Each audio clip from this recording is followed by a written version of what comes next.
I want to thank also the staff that came and worked and tirelessly every single day, coaching staff, support staff. Uh, it's been, like I said, an honor being here. It's been an honor getting to know you guys as well, which is part of that. I see you guys as part of the staff. You guys, push the product out there to the rest of through the media, to the fans. And then last but definitely not least, I feel connected to the fans in Oakland. I never lived in NorCal. I'm a SoCal guy, but I can honestly say that it's a part of me now, right? And so it's been a great experience for me. I can relate to the fans. I think you guys probably know that from a lot of my press conferences and teams that I've rooted for and the highs and lows. And these fans deserve a winning team, and I hope that they obviously get that. I think they will,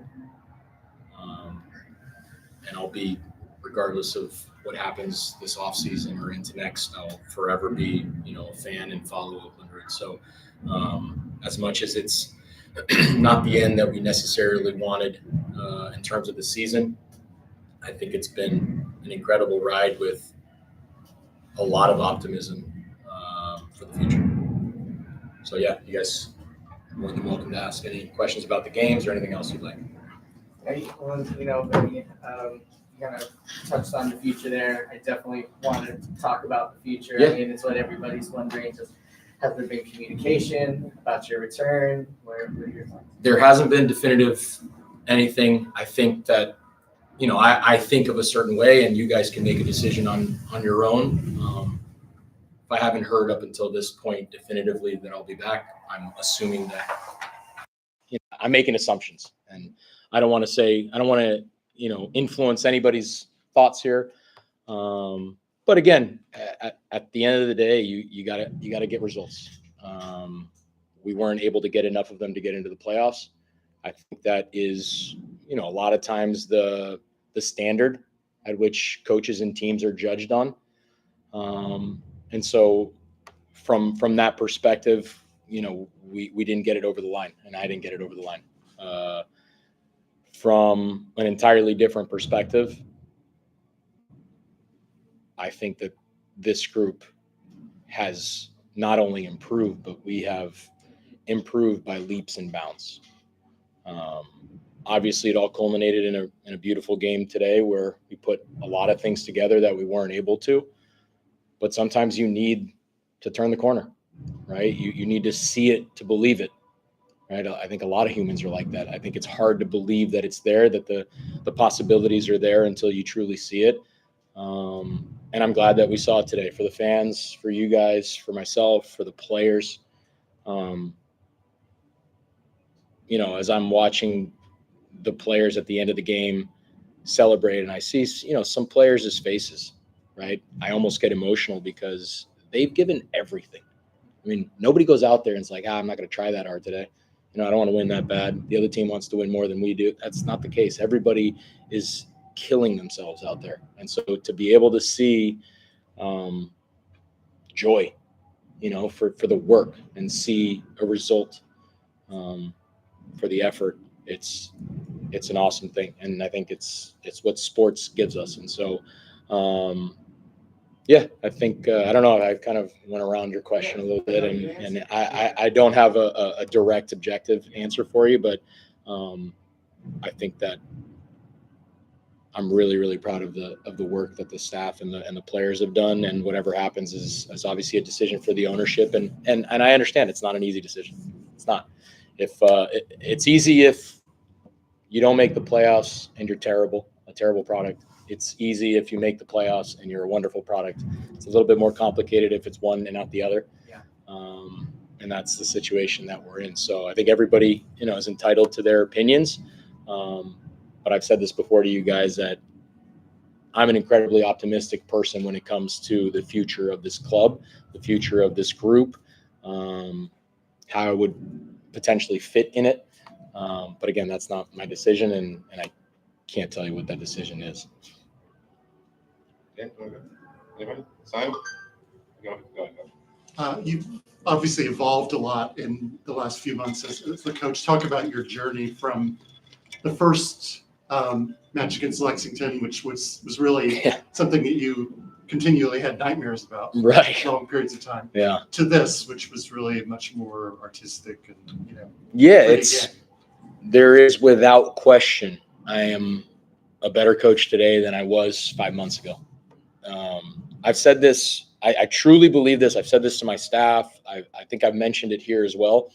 Coaching is an imperfect science, right? And I can only imagine, like, when Edison discovered electricity. It's not like, oh, I know how to do this. You got to put this together and this and this and this. It was trial and error, my guess, right? I could be wrong, but I think it was a lot of trial and error. And I think a lot of sciences are like that. And I think coaching's like that. You figure things out, right? And so today's a really good example. They're a team that likes to play out with their wingbacks, right? And they get them high, and they have the ability to take people one-on-one. And we dealt really well with it in the first half by allowing our outside backs to go and meet them higher up the field. That's taxing, right? For Cam Riley and for Kai Green to be able to, like, go and tee off on these guys higher up the field and disconnect from their back four. That's a lot of running. And we knew we couldn't do that for the whole game. So what we decided to do was, instead of having the diamond, we flattened out the four. We brought Wolfie a little bit back to the left side and flattened out Babosi to the right, and let Faisal and Peter just kind of play a 4-4-1-1, so to speak. We had a much better time, an easier time being able to deal with that, with Babosi helping Cam and Wolfie helping Kai and then Jurgen. And so you learn, right? You learn through trial and error. Some things work, some things don't work. And at the end of the day, you get smarter and smarter and smarter with all these, experiences and information that you gather while you coach. So there's no question that, you learn from the last game that you played against Lexington. You try and set up a better model for the players to succeed in. And thankfully today we found that. I think what we've had is this clear desire on your part to see this through, perhaps a full season, see what you can do. What are some of the things that you've learned about yourself in the last couple of months, and hopefully what would you then be able to grow on that and do better if you were in charge of the next season? What would you like to see from yourself as improvement? Yeah. Look, let me first say this. I would love to come back here and do what you said, be able to have a full season, a full preseason, the ability in the off season as well to put together the team that fits in with my ideas a little bit better. And I also feel extremely optimistic that I could find success if I was afforded that. What I've learned about myself, I know myself pretty well. I'm extremely competitive. I wear my emotions on my sleeve. I'm very honest, as you guys hopefully know by now. I think that, I guess one of the things that maybe I was always not fearful of, but I think I thought I was, and now I'm starting to realize I don't think I am as much, is people always thought I was a pessimist, right? Because I always said I was a realist. Most people are optimistic. Most people hope that everything works out. I'm more of like, I don't think it's going to work out because X, Y, and Z, right? And I think that for that reason, people thought I was pessimistic. But I've realized I'm an incredibly optimistic person because I find what drives me even in difficult situations, right? I find, yes, we lost or we didn't have a good season, but what did we learn from all that? How can we change it? How can we improve for the next game, for the next season, et cetera?